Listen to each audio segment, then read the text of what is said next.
everyone, welcome to the channel of KV Teachers Guild. So बच्चों, आज हम class 8 civics का थर्ड चैप्टर स्टार्ट करेंगे, which is why do we need a parliament.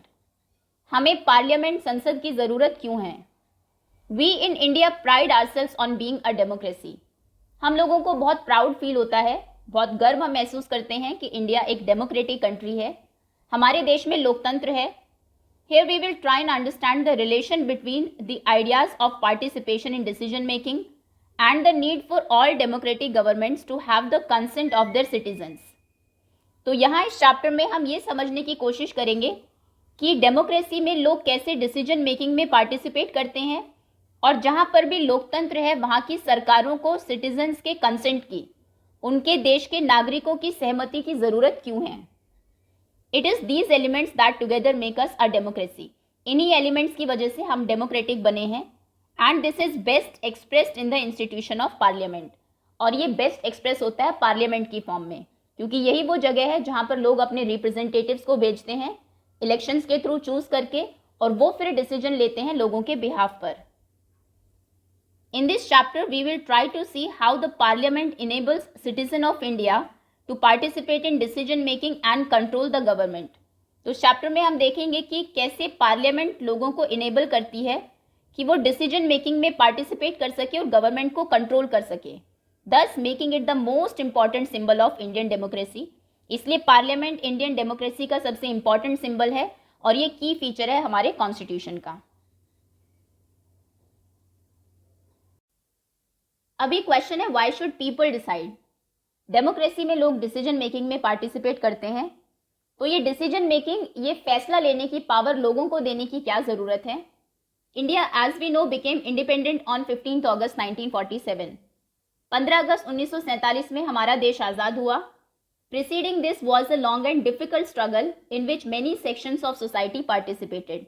और इससे पहले बहुत लंबे टाइम तक हमने फ्रीडम के लिए स्ट्रगल किया है, जिसमें सोसाइटी के कई सेक्शंस ने पार्टिसिपेट किया. People from various backgrounds join the struggle. और अलग अलग बैकग्राउंड से लोगों ने स्ट्रगल को, इस संघर्ष को ज्वाइन किया. And they were inspired by the idea of freedom, equality and participation in decision making. So कौन से वो आइडियाज़ थे जो लोगों को इंस्पायर कर रहे थे. एक तो इसके बाद फ्रीडम, आज़ादी मिलेगी, सभी लोग इक्वल होंगे और वो डिसीजन मेकिंग में पार्टिसिपेट कर पाएंगे. Under colonial rule the people had lived in fear of British government. ब्रिटिशर्स के रूल के अंडर लोग डर में जी रहे थे and did not agree with many of the decisions that they took. उस टाइम पर सरकार ने जो फैसले लिए लोग उनसे सहमत नहीं थे, but they faced grave danger if they tried to criticise these decisions. लेकिन अगर उन्होंने इन डिसीजंस को, इन फैसलों को क्रिटिसाइज करने की कोशिश की तो फिर उन्हें डेंजर, खतरे का सामना करना पड़ता था. The freedom movement changed this situation. लेकिन फ्रीडम मूवमेंट ने सिचुएशन को चेंज कर दिया. The nationalist began to openly criticise British government.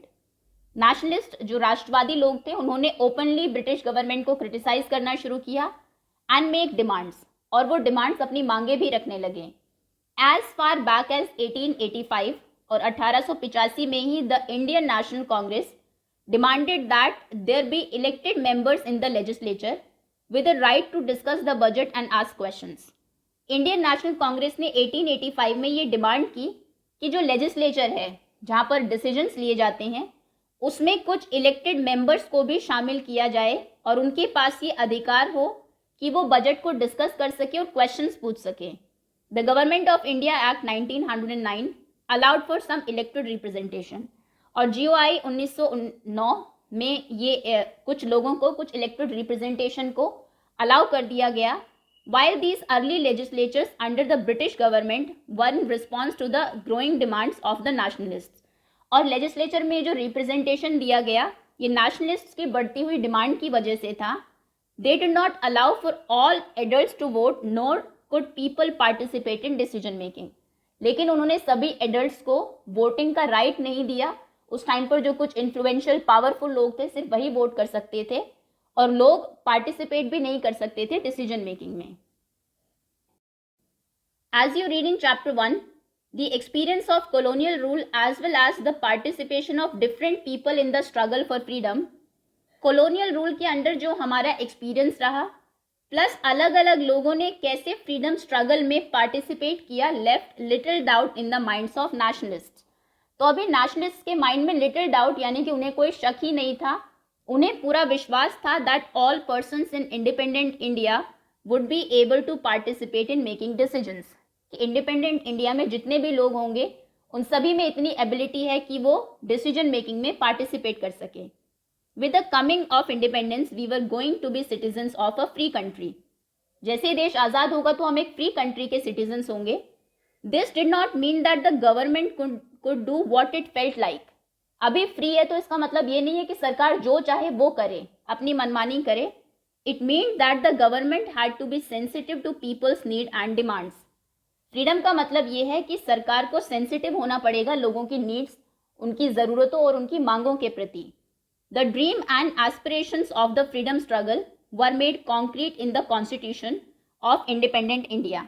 तो ये जो फ्रीडम स्ट्रगल का ड्रीम सपना था, जो उसकी एस्पिरेशंस थी, इनको कॉन्क्रीट फॉर्म में लेकर आया इंडिपेंडेंट इंडिया का जो कॉन्स्टिट्यूशन था, जिसने ले डाउन किया the principle of universal adult franchise.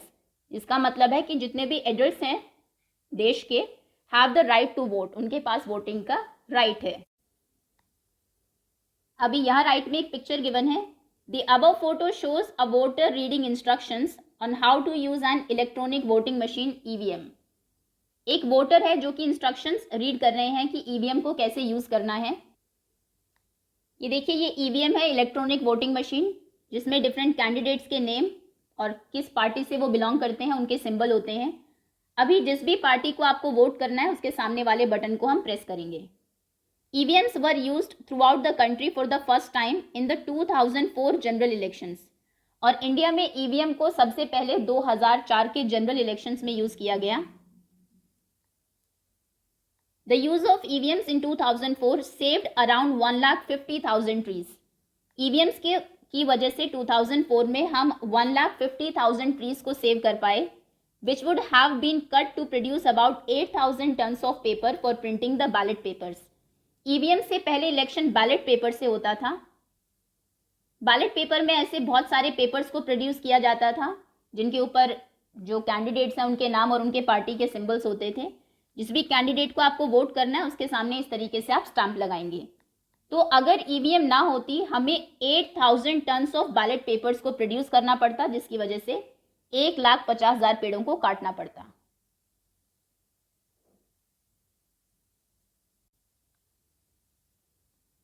Next is people and their representatives.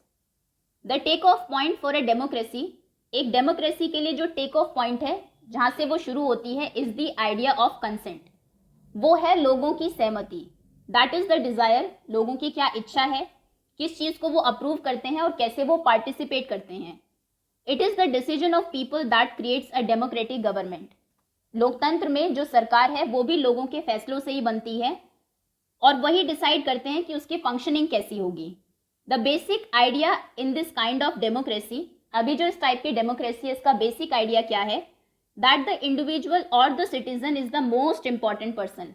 कि देश में देश के जो नागरिक है वो सबसे ज्यादा जरूरी है। And that in principle the government as well as other public institutions need to have the trust of these citizens. सरकार में और जो पब्लिक इंस्टीट्यूशंस हैं उनमें लोगों का ट्रस्ट, उनका भरोसा होना बहुत जरूरी है। How does the individual give approval to the government. अभी क्वेश्चन है कि लोग सरकार को अपना अप्रूवल कैसे देते हैं कि हाँ इस चीज को हम अप्रूव करते हैं, इसको नहीं। One way of doing so as you read is through elections. एक तो तरीका है इलेक्शंस, चुनावों के द्वारा। People would elect their representatives to the parliament. लोग अपने रिप्रेजेंटेटिव्स को इलेक्ट करते हैं पार्लियामेंट के लिए। Then one group from among these elected representatives form the government. उसके बाद जो एक ग्रुप है जो मेजॉरिटी में है वो गवर्नमेंट फॉर्म करता है। The parliament which is made up of all representatives together. अब पार्लियामेंट में सभी रिप्रेजेंटेटिव्स हैं, जिन्होंने गवर्नमेंट फॉर्म की है वो भी और जो ऑपोजिशन में है वो भी। वो क्या करते हैं, कंट्रोल करते हैं और गाइड करते हैं गवर्नमेंट को। In this sense people through their chosen representatives, तो लोग क्या करते हैं, जो रिप्रेजेंटेटिव्स उन्होंने चूज किए हैं उनके थ्रू वो गवर्नमेंट फॉर्म करते हैं और उसको कंट्रोल भी करते हैं।